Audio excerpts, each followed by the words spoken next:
वक्त की बड़ी खबर आपको देते हैं। रुझानों में स्पष्ट बहुमत के बाद कांग्रेस में अब एक्शन शुरू हो चुका है। 115 के साथ रुझानों में कांग्रेस की लीड बनी हुई है। कांग्रेस अध्यक्ष खड़गे पल पल की रिपोर्ट ले रहे हैं। अशोक सिंघल के साथ पवन खेड़ा जी जुड़ चुके हैं, जिन्होंने काफी पसीना बहाया है कर्नाटका के इलेक्शन में। बातचीत कीजिए पवन जी से। और इसके साथ ही अब किस तरह की तैयारियां हैं, मुख्यमंत्री कौन बनेगा? जीत के बाद विधायकों को बेंगलुरु आने के निर्देश भी दे दिए गए हैं। अशोक, यात्रा वर्सेस नरेंद्र मोदी का चुनाव था, जिसमें नरेंद्र मोदी की हार हुई।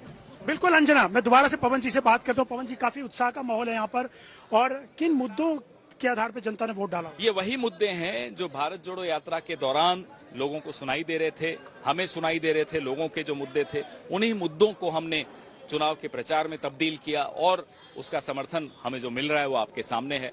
नरेंद्र मोदी जी ने खुद जाकर ये पूरा चुनाव अपने ऊपर ले लिया था। सिर्फ उन्हीं का चेहरा दिखता था कर्नाटक चुनाव में। जवाब सबके सामने है। मोदी जी हारे हैं, भारत जोड़ो जीता है। भारत जोड़ने का सिलसिला कर्नाटक से शुरू हुआ है। 24 तक आप देखिएगा, पूरा भारत जुड़ेगा और एक आवाज में बोलेगा। बजरंगबली ने जितवाया आपको? जाहिर सी बात है, भगवान का पूरा आशीर्वाद है।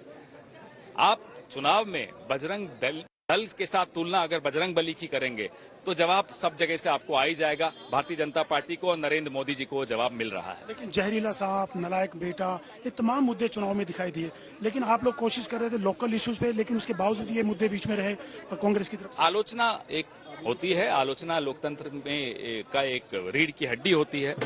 प्रधानमंत्री आलोचना को निंदा मान लेते हैं, आलोचना को नफरत मान लेते हैं। जिस तरह का वो कैंपेन हमारे राहुल गांधी के खिलाफ चलाए पिछले 8-9 साल से, वो लोगों को नहीं सुनाई देता। मुख्यमंत्री कौन होगा, सिद्धारमैया डी? विधायक दल की बैठक में तय होगा। ये तो हम नहीं तय कर सकते यहाँ से। ये तो है नहीं कि नागपुर से रिमोट कंट्रोल चलता हो। यहाँ हमारे यहाँ रिमोट कंट्रोल नहीं चलता। 2024 का रास्ता कैसे देखते हैं? कहते हैं कि कर्नाटक से रास्ता खुलता है साउथ का, तो कितने आपको लगता है कि आगे जो चुनाव आने वाले हैं, 3 मध्य प्रदेश है, राजस्थान, छत्तीसगढ़, 5 राज्य जिनमें अब चुनाव आने वाले हैं, वो मिजोरम से लेकर तेलंगाना, राजस्थान, छत्तीसगढ़, मध्य प्रदेश। आप देखिएगा, भारत इन 5 राज्यों में भी जुड़ेगा और 24 में भारत पूरी तरह से जुड़ जाएगा। पवन जी, एक आखिरी सवाल, जीत का श्रेय अगर जीतते अभी, क्योंकि रुझान नतीजे आने बाकी है, तो किसको श्रेय देंगे? प्रियंका गांधी, राहुल गांधी, मल्लिकार्जुन खड़गे, क्योंकि कर्नाटक से पार्टी प्रेसिडेंट पहला चुनाव नहीं होता जैसा आप लोग करते हैं कि सिर्फ नड्डा जी दिख रहे हैं जब हार रही है भारतीय जनता पार्टी। हमारे यहाँ पूरी पार्टी को श्रेय जाता है। भारत जोड़ो यात्रा में बहुत दिन कर्नाटक में गुजरे थे, वो भी सबने देखा था। गर्मी में राहुल गांधी वहां चले थे, वो भी सबने देखा था। इस अवस्था में खड़गे साहब ने जो कैंपेन किया वो भी सबने देखा। प्रियंका गांधी ने जिस तरह का तूफानी कैंपेन वहां किया वो भी सबने देखा। हमारे यहाँ श्रेय सबको जाता है। राहुल गांधी का दावा मजबूत होगा 2024 के लिए कर्नाटक की जीत के बाद? भारत जुड़ने का दावा है, ये किसी व्यक्ति का दावा नहीं है। भारत जोड़ो यात्रा में जो संदेश था, ये उसका दावा है। वो संदेश मजबूत हो रहा है। धन्यवाद। ये थे पवन खेड़ा जी, जिन्होंने साफ तौर से कहा कि जो इश्यूज से, लोकल इश्यूज से, उनपे कर्नाटक की जनता ने वोट डाला, और राहुल गांधी या प्रियंका गांधी या मल्लिकार्जुन किसी को एक को श्रेय नहीं देते हैं। सब पार्टी की जीत है, और ये कांग्रेस पार्टी की एक कोशिश है। चला है जी, बजरंग दल वाला जो मुद्दा उठा, उसको किसी तरह से ध्वस्त करने की उनका कहना है कि बजरंग दल और बजरंग बली की तुलना करना भारी पड़ा है। वो इसको इस एंगल से भी देख रहे हैं। लेकिन जनता ने सिलेंडर से लेकर महंगाई, तमाम मुद्दों पर इस बार वोट किया है।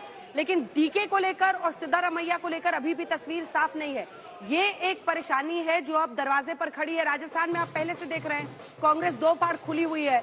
सचिन पायलट यात्रा निकाल रहे हैं। यहाँ पर भी कहीं वही हाल ना हो, क्योंकि काम है डीके का तो कद है सिद्धारमैया का। बिल्कुल अंजना, अब सबसे बड़ी चुनौती कांग्रेस के सामने ये होगी कि किसको मुख्यमंत्री बनाए, डीके को या सिद्धारमैया को, क्योंकि दोनों अपने अपने लेवल पर बड़े नेता हैं। दोनों ने काम किया, वहां पर दोनों चेहरा थे। और पार्टी, खास बात ये थी अंजना कि दोनों ने एक साथ दिखने की कोशिश की। मंदिर में पूजा करने जा रहे हैं तो दोनों नेता साथ थे। दोनों ने फोटो सेशन भी किया था कि एक मैसेज चला जाए कि कहीं कोई डिवीजन नहीं है।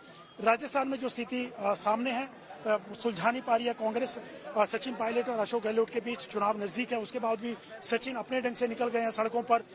भ्रष्टाचार के मुद्दे को लेकर अशोक गहलोत को टारगेट कर रहे हैं, अशोक गहलोत सचिन पायलट को टारगेट कर रहे हैं, क्योंकि पिछले चुनाव में जब राजस्थान में हुआ था तब भी क्राइसिस हुआ था सामने कांग्रेस के कि सचिन को बनाए या अशोक गहलोत को, कि अशोक गहलोत भारी पड़ गए थे। तो इस बार कर्नाटक में कौन भारी पड़ेगा, सिद्धारमैया या डीके? ये सबसे बड़ा चैलेंज होगा। चुनाव जीत जाएगी कांग्रेस तो उसके बाद मुख्यमंत्री का चेहरा कौन होगा? विधायक दल की बैठक एक औपचारिकता, क्योंकि पवन खेड़ा से भी जब मैंने सवाल पूछा तो उन्होंने यही कहा कि विधायक दल की बैठक में तय होगा।